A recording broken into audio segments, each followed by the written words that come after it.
While children desire to become strong and continue their rigorous training, they dream of achieving superhuman powers.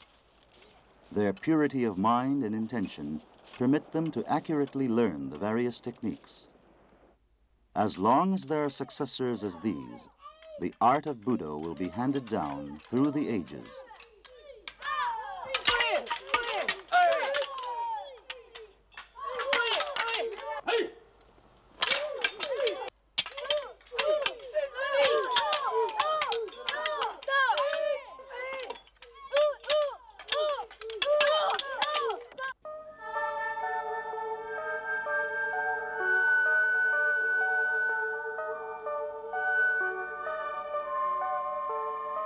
Dreams of young boys are infinite.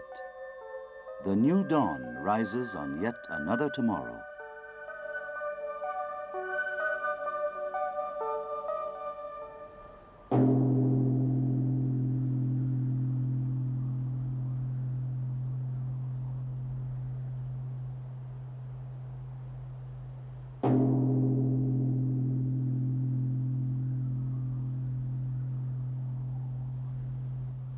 The master demonstrates the patterns of karate.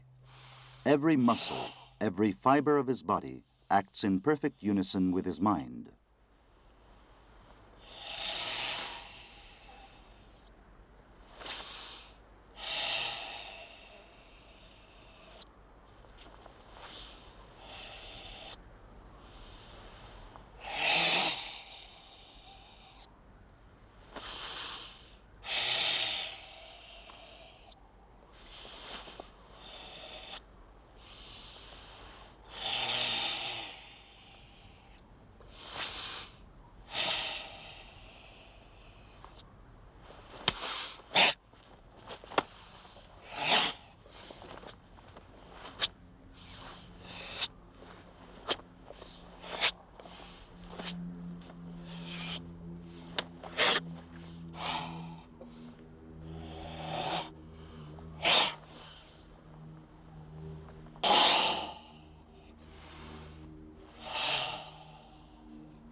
A pattern means the basic actions of offense and defense.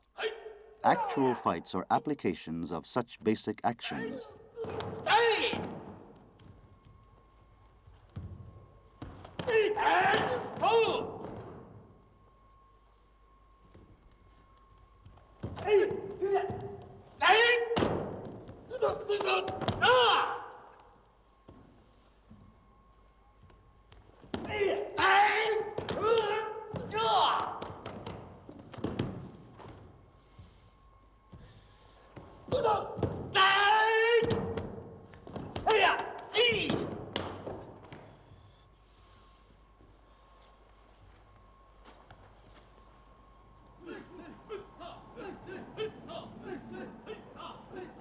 To strike first brings certain victory. This is an all-important lesson of Budo.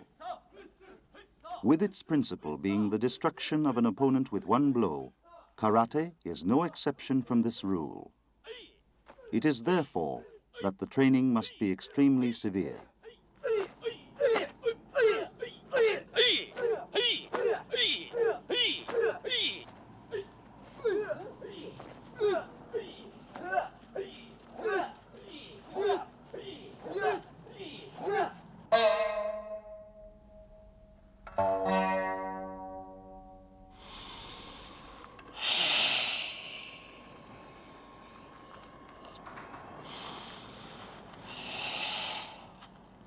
To defend oneself from the enemy, one's internal organs and muscles are stiffened in a moment by controlling one's breathing. In the next instant, he can act offensively through the momentary power.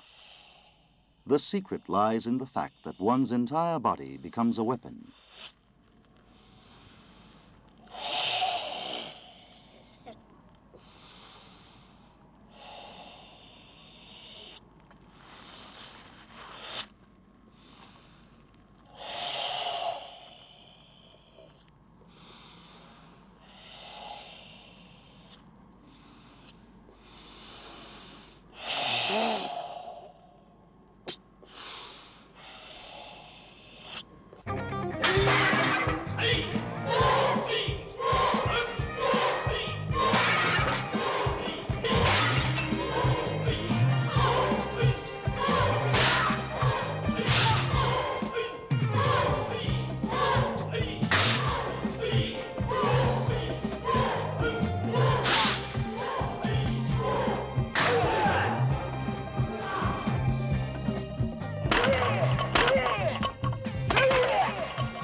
Karate training can be both severe and cruel.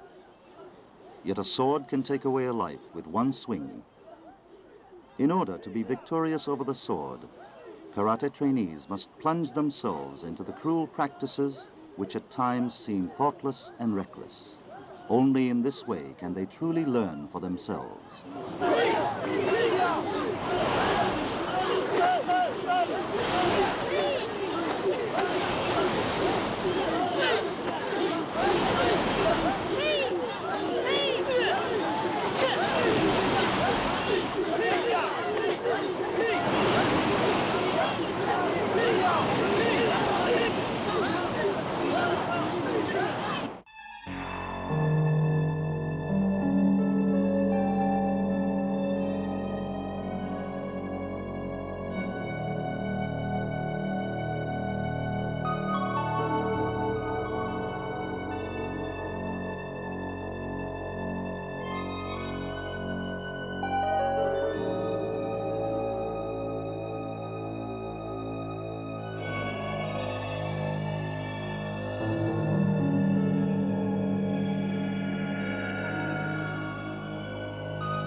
The clouds in the sky, the minute grain of sand, man, the animals, the weeds, the trees, all are endowed with life. The small and the large, the weak and the strong. This is the law of nature. The weak must defend itself from the strong. The basic precept of karate has been derived from this desperation, this self-defense. To defeat with empty hands an armed opponent, much like the weak animal in a moment of reflex action, provides the finest protection.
The Sea of Japan in midwinter reaches below freezing point. The trainees struggle with nature.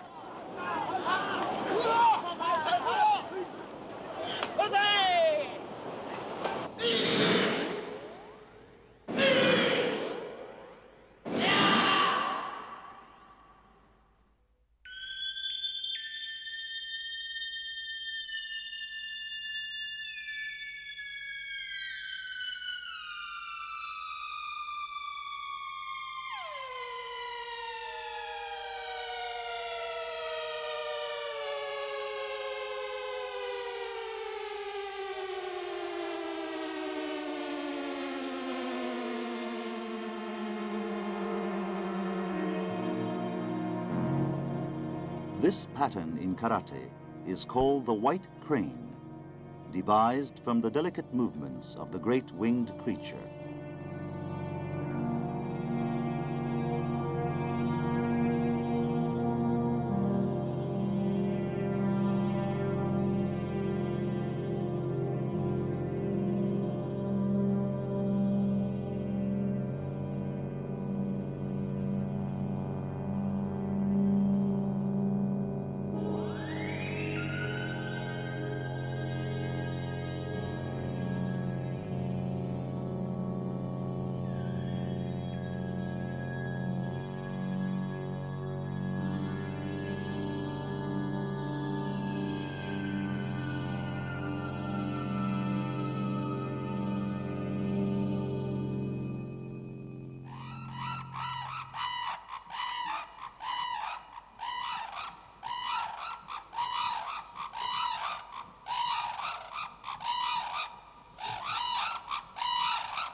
The time-honored scuffle arts of Japan were developed to overcome opponents with swords.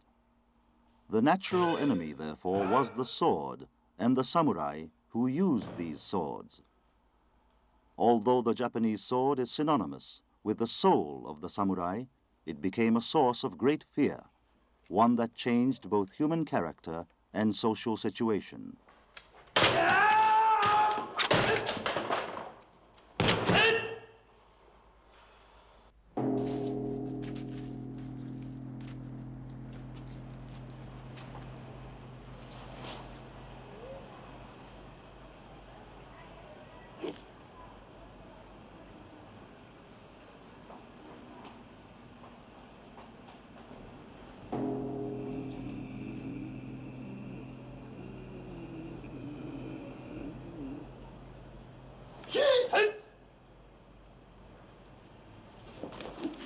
When one has a weapon, it is easy to delude himself into believing that he is better than his opponent. To be a samurai means to avoid this self-conceit and to constantly train oneself to face death. While they fight freely with wooden swords, should one of them forget to hold back just before making a hit, the other would be maimed for life.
The Japanese sword was designed as a weapon to kill.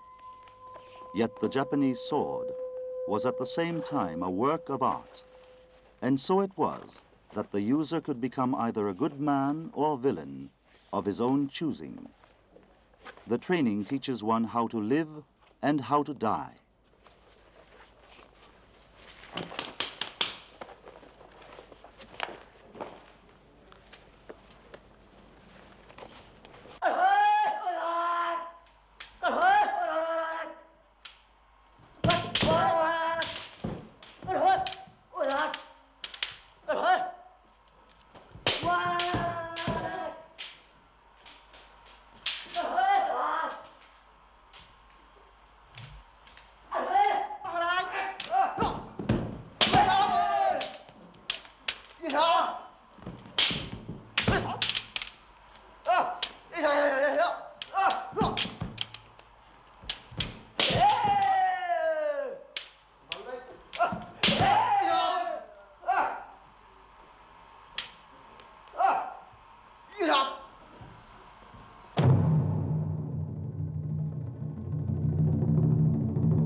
The samurai live to die a beautiful death.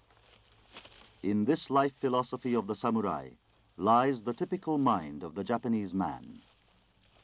He seeks after truth through the sword, the soul of the samurai, and cultivates his heart to be as sharp as the blade.